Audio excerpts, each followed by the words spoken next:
राधे राधे मेरी YouTube family. आज आप सभी के लिए लेकर आई हूँ आम के मीठे अचार की एक आसान सी रेसिपी। जब से आम का सीज़न शुरू हुआ है मुझे लगातार कमेंट आ ही रहे हैं। हर तीसरे दिन या लगाया जाए तो हर कम से कम 10वां कमेंट मुझे आम के मीठे अचार का ही आता है। वैसे तो आम के अचार की बहुत सारी रेसिपी आपको दे चुकी हूँ और लगभग में कच्चे आम का सीज़न तो जा ही चुका है। अब मैंने किसी से प्रॉमिस किया था कि जैसे ही मुझे यहाँ पर कच्चे आम मिलते हैं मैं आपके लिए आम के मीठे अचार की रेसिपी ज़रूर शेयर करूँगी। तो आज दिन में आम वाला आ गया था, सब्जी वाले के पास ही आम मिले थे तो मैंने 1 किलो आम यहाँ पर ले लिए थे।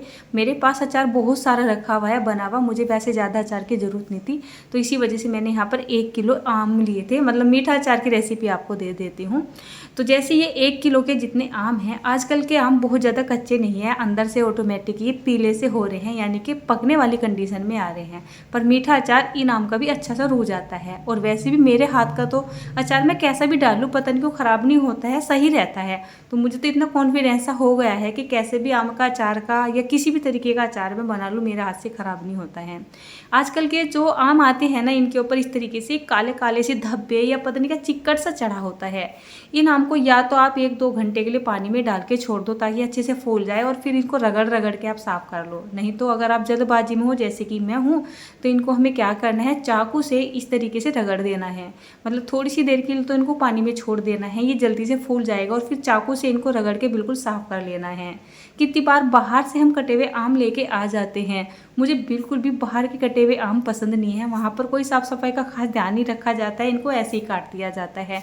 इससे अच्छा तो आप आम को घर पे लेके आओ और साफ़ सफाई के साथ अचार को बनाओ। अचार तो वैसे भी साफ़ सफाई के साथ ही बनना चाहिए।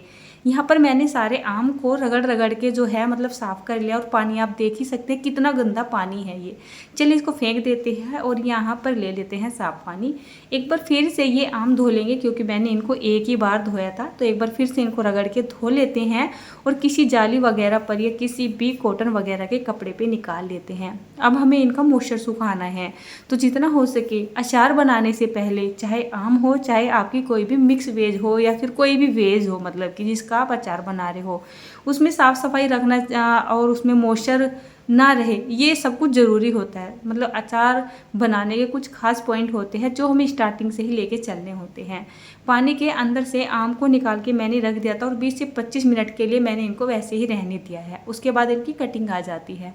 तो कटिंग तो आप अपने हिसाब से ही कर लीजिएगा, जैसी भी आपको कटिंग करनी है, चाहे तो छोटे छोटे टुकड़ों में कर ले, बड़े बड़े टुकड़ों में कर ले मतलब कि। तो मैंने तो इसके कुछ इस तरीके से ये टुकड़े बना लिए हैं और गुठली के ऊपर भी जितना गूदा बच जाता है ना, मैंने सारा का सारा ही यहाँ पर उतार लिया है। उसके बाद ये जो कटे हुए आम हैं इनको एक बाउल में डाल लेते हैं। कभी भी अचार को मैरिनेट करने के लिए जा रहे हो तो मतलब लोहे का बर्तन, पीतल का बर्तन या एल्यूमिनियम का बर्तन इस्तेमाल ना करें, बल्कि मैं कर लेती थी किसी पतीले वगैरह का। तो मुझे बहुत ने मना किया था, दीदी एल्यूमिनियम के बर्तन का इस्तेमाल मत किया करो, तो मैं अब कांच के बर्तन का इस्तेमाल करती हूँ।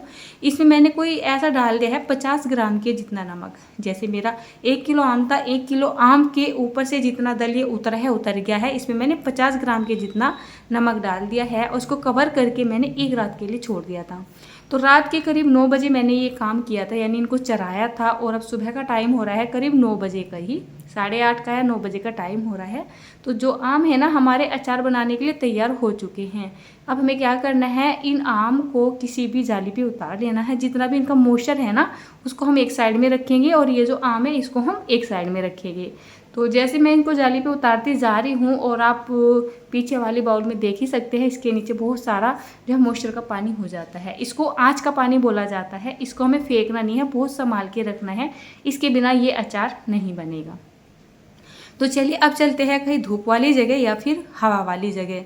तो बरसात का मौसम चल रहा है, धूप हमारे यहाँ पे तो निकल नहीं रही है। इस जो आम है ना इनको मतलब 1 घंटे की धूप की ज़रूरत है, लेकिन मेरे यहाँ पे धूप तो निकल नहीं रही है, पता ही नहीं चलता है कब में बारिश आ जाती है। तो ये हमारा बाहर वाला रूम है, तो मैंने यहीं पर एक कपड़ा बिछा दिया है और इनको अच्छे से फैला दिया है। इनको हम सीधा करके फैलाएंगे, जो छिलके वाला हिस्सा है उसको नीचे कर देंगे और जो कटा हुआ हिस्सा है उसको ऊपर कर देंगे। तो यहाँ पे फ़ैन चलता सा रहता है और बाहर की हवा भी लगती रहती है। इसको हमें ऐसा छोड़ना है वो 4 से 5 घंटे के लिए, ताकि हल्का हल्का ड्राई सा हो जाए। एकदम से सुखाना नहीं है, मतलब ऐसा नहीं कि इसमें मॉइस्चर ही हम ख़त्म कर दें सुखा सुखा के। धूप मिल जाती है, धूप में आप सुखा रहे हैं तो बस आप इसको आधा घंटे की या 1 घंटे की धूप लगाए, उससे ज़्यादा धूप ना लगाए।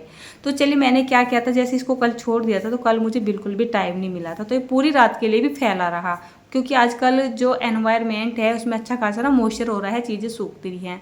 तो मेरा अचार अब बिल्कुल तैयार हो चुका है। अब इसका हम फटाफट से अचार बना देते हैं।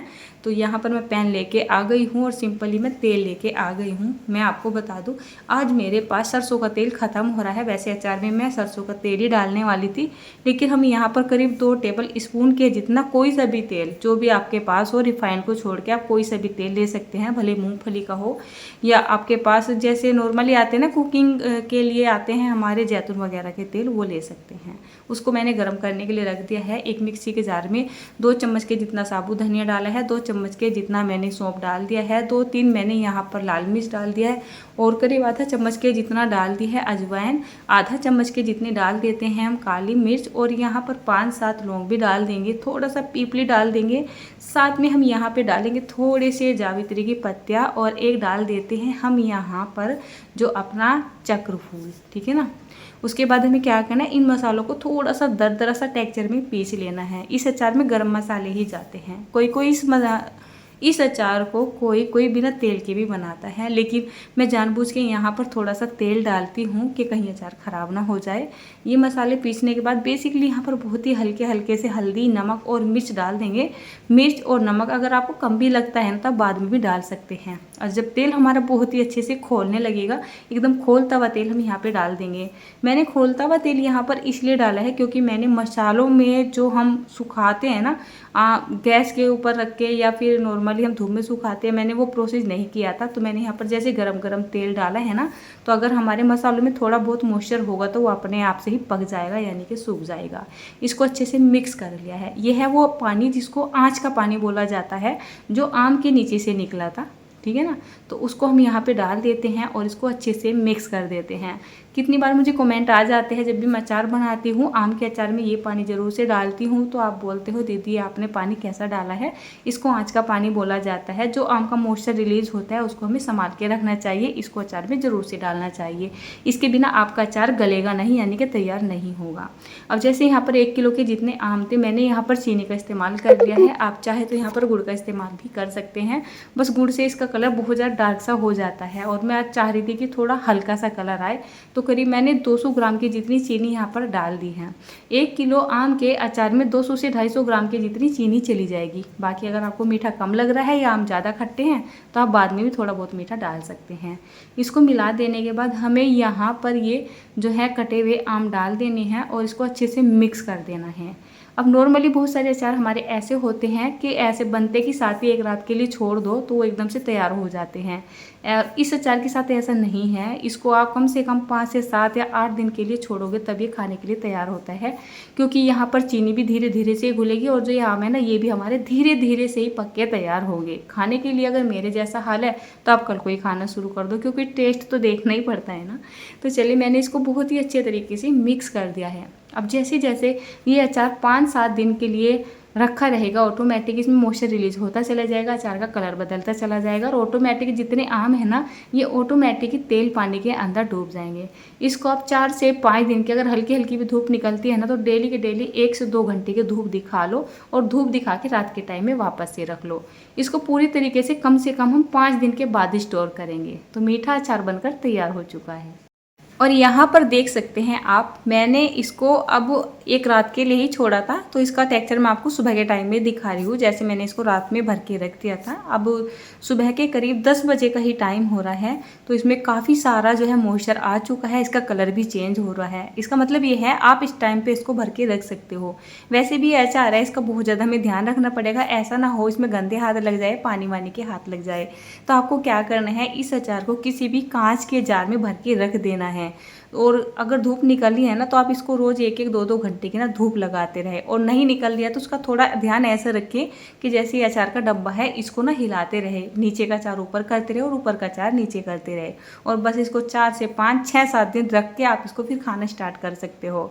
तो मीठा अचार इतना टेस्टी लगता है ना, आप ज़रूर से बना के देखिए और बनाने के बाद खा के देखिए कैसा लगता है।